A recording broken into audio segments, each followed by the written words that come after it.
नमस्कार दोस्तों। ऋग्वेद के प्रथम मंडल के 11वें सूक्त में आपका बहुत बहुत स्वागत है। आज हम लोग पढ़ने वाले हैं 11वां सूक्त, देवता इंद्र। सागर के समान विस्तृत रथ के स्वामियों में श्रेष्ठ, अन्यों के स्वामी एवं सबके पालक इंद्र को हमारी स्तुति ने बढ़ाया था। यानी यहाँ पे बताया जा रहा है कि जो सागर के समान विस्तृत यानी फैला हुआ रथ है, तो सागर के समान विस्तृत रथ के स्वामियों में जो श्रेष्ठ है यानी बेस्ट है, अन्यों यानी जो भोजन होता है, अन्यों के स्वामी यानी जो अन्न को प्रदान करते हैं, तो जो अन्यों के स्वामी एवं सबके पालक इंद्र यानी सबका जो पालन पोषण करते हैं, उन इंद्र को जो है हमारी स्तुतियों ने बढ़ाया था। यानी जो हमारी प्रार्थना है, जो हमने प्रार्थना की थी, उसने बढ़ाया था। हे बल के स्वामी इंद्र, तुम्हारी मित्रता पाकर हम शक्तिशाली एवं निर्भय बने। तुम अपराजित विजेता हो, हम तुम्हें नमस्कार करते हैं। तो बताया गया है, हे बल के स्वामी इंद्र, बल यानी कि शक्ति, तो हे बल के स्वामी इंद्र, तुम्हारी मित्रता यानी तुम्हारी दोस्ती पाकर हम शक्तिशाली यानी कि ताकतवर एवं निर्भय बने। निर्भय का मतलब होता है फियरलेस, भयहीन। तो तुम्हारी मित्रता पाकर हम शक्तिशाली एवं निर्भय बने। तुम अपराजित विजेता हो। अपराजित का मतलब होता है जिसे पराजित ना किया जा सकता हो, और विजेता का मतलब होता है विनर, जीतने वाला। तो तुम अपराजित विजेता हो, हम तुम्हें नमस्कार करते हैं। इंद्र द्वारा किए गए पुराकालीन दान प्रसिद्ध हैं। यदि वे स्तुतिकर्ताओं को गाययुक्त एवं शक्तिपूर्ण अन्न दान करें तो सब प्राणियों की रक्षा हो सकती है।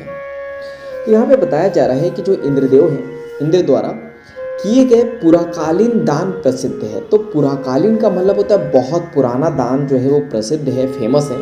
तो इंद्र द्वारा किए गए पुराकालीन दान प्रसिद्ध है। यदि वे स्तुतिकर्ताओं को गाययुक्त एवं शक्तिपूर्ण अन्न दान करें, तो इसका मतलब है कि जो इंद्रदेव हैं वो यदि चाहे तो स्तुतिकर्ताओं का मतलब होता है स्तुति करने वाले व्यक्तियों को जो है स्तुतिकर्ताओं कहते हैं या स्तुतिकर्ता कहते हैं। तो स्तुतिकर्ताओं को गाययुक्त एवं शक्तिपूर्ण अन्न दान करें। तो गाययुक्त दान का मतलब होता है जिसमें गाय हो, शक्तिपूर्ण का मतलब होता है जिसमें शक्ति हो, एनर्जी हो, ऊर्जा हो। उस अन्न को दान करें तो सब प्राणियों की जो है रक्षा हो सकती है, प्रोटेक्शन हो सकती है। इंद्र के पुरभेदनकारी, युवा, अमित, तेजस्वी, समस्त यज्ञों के धारणकर्ता, व्रजधारक एवं अनेक व्यक्तियों द्वारा स्थित रूप में जन्म लिया। तो यहाँ पे बताया जा रहा है जो इंद्रदेव है, तो इंद्रदेव ने जो है पुरभेदनकारी का मतलब होता है शत्रु के नगरों को जो है विनष्ट करने वाले व्यक्ति को जो है पुरभेदनकारी कहते हैं। तो इंद्र ने पुरभेदनकारी, युवा का मतलब होता है जवान, और अमित का मतलब होता है अत्यधिक, और तेजस्वी का मतलब होता है तेज वाला या प्रतापी व्यक्ति। तो इंद्र ने पुरभेदन, युवा, अमित, तेजस्वी, समस्त यज्ञों के धारण करता, जिन्होंने जो है सभी यज्ञों को जो है धारण किया हुआ है। तो वज्रधारक पहले ही बताया गया है, इंद्रदेव का एक अस्त्र है वज्र। तो वज्रधारक एवं अनेक व्यक्तियों द्वारा स्तुत रूप में जन्म लिया। तो अनेक व्यक्ति जो है उनकी स्तुति करते हैं, तो उसके रूप में उन्होंने जो है जन्म लिया। हे वज्रधारी इंद्र, तुम गायों का अपहरण करने वाले बल असुर की गुफा का द्वार खोल दिया था। बलासुर द्वारा सताए हुए देवों ने उस समय निडर होकर तुम्हें घेर लिया था। तो हे वज्रधारी इंद्र, इंद्रदेव जो है वज्र का धारण करते हैं, जो एक शस्त्र है। तो हे वज्रधारी इंद्र, तुम गायों का अपहरण करने वाले बल असुर की गुफा। तो यहाँ पे बताया जा रहा है कि जिन्होंने जो है गायों का जो है अपहरण कर लिया था, जो राक्षस थे जिनका नाम असुर था, तो अपहरण करने वाले बल असुर की गुफा का द्वार खोल दिया था। तो आपने जो है जो असुर था उसकी गुफा का द्वार खोल दिया था। और बलासुर द्वारा सताए हुए देवों ने, जो बलासुर जो है राक्षस था, तो उनके द्वारा सताए हुए देवों ने जो है उस समय जो है निडर होकर बिना डरे ही जो है तुम्हें घेर लिया था। हे सूर्य इंद्र, निचोड़े हुए सोमरस के गुणों का वर्णन करता हुआ मैं तुम्हारे धन दानों से प्रभावित होकर वापस आया हूँ। हे स्तुति पात्र इंद्र, यज्ञ करता तुम्हारे समीप उपस्थित होने एवं तुम्हारी कार्य कुशलता को जानते थे।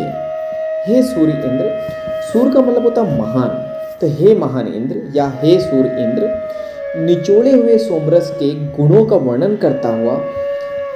निचोड़े हुए सोमरस का मतलब ये है कि जब यज्ञ को किया जाता है तो सोमरस प्राप्त होता है, तो उसको निचोड़ा जाता है। तो निचोड़े हुए सोमरस के गुणों का वर्णन करता हुआ मैं तुम्हारे धन दानों से प्रभावित होकर वापस आया हूँ। यानी जो आपका धन है, जो आप दान करते हो, तो आपके जो धन है, दौलत है, तो उससे प्रभावित होकर, उससे जो है अट्रैक्ट होकर, उससे इंस्पायर होकर मैं जो है आपके पास आया हूँ। हे स्तुति पात्र इंद्र, स्तुति पात्र का मतलब जो स्तुति के लायक हो, प्रार्थना के लायक हो। तो हे स्तुति पात्र इंद्र, यज्ञ करता तुम्हारे समीप उपस्थित होने एवं तुम्हारी कार्य कुशलता को जानते थे। तो जो यज्ञ करता है, जो यज्ञ करने वाले व्यक्ति को जो है यज्ञ करता कहते हैं। तो यज्ञ करता तुम्हारे समीप उपस्थित होने एवं तुम्हारी कार्य कुशलता को जानते थे। यानी तुम्हारे समीप उपस्थित होने, यानी तुम कितने पास हो वो जानते थे, एवं तुम्हारी कार्य कुशलता को जानते थे। आप किस कार्य को कितने अच्छे से करते हो वे जानते थे। हे इंद्र, तुमने छल द्वारा मायावी सुष्ण का नाश किया। इस बात को जो मेधावी लोग जानते हैं, तुम उनकी रक्षा करो। हे इंद्र, तुमने छल द्वारा मायावी सुष्ण का नाश किया। यहाँ पे बताया जा रहा है कि हे इंद्र, तुमने जो छल द्वारा जो है, माया के द्वारा जो है, मायावी जो सुष्ण था, एक प्रकार का जो राक्षस था, उसका नाश किया है। इस बात को जो मेधावी लोग, मेधावी लोग का मतलब होता है ज्ञानी लोग, तो ज्ञानी लोग जानते हैं, तुम उनकी रक्षा करो। शक्ति द्वारा विश्व के स्वामी बनने वाले की स्तुति प्रार्थियों ने की है। इंद्र के धन देने के ढंग हजारों अथवा हजारों से भी अधिक है। तो शक्ति द्वारा विश्व के स्वामी बनने वाले की स्तुति प्रार्थियों ने की थी। इसका मतलब होता है कि जो शक्ति द्वारा जो है, बल के द्वारा जो है विश्व के स्वामी जो इंद्र हैं, वो जो बने हैं, वो इसलिए बने हैं क्योंकि जो प्रार्थी है, प्रार्थियों की बात करें, जो प्रार्थना करने वाले व्यक्ति को प्रार्थियों कहा जाता है, तो उन्होंने प्रार्थना की है, स्तुति की है। इंद्र के धन देने के ढंग जो है, मतलब जो इंद्रदेव हैं, उनके धन देने का जो तरीका है, वो जो है हजारों हो सकते हैं या हजारों से भी अधिक हो सकते हैं। तो 11वां सूक्त यहीं पे समाप्त होता है। आज के लिए इतना ही। धन्यवाद।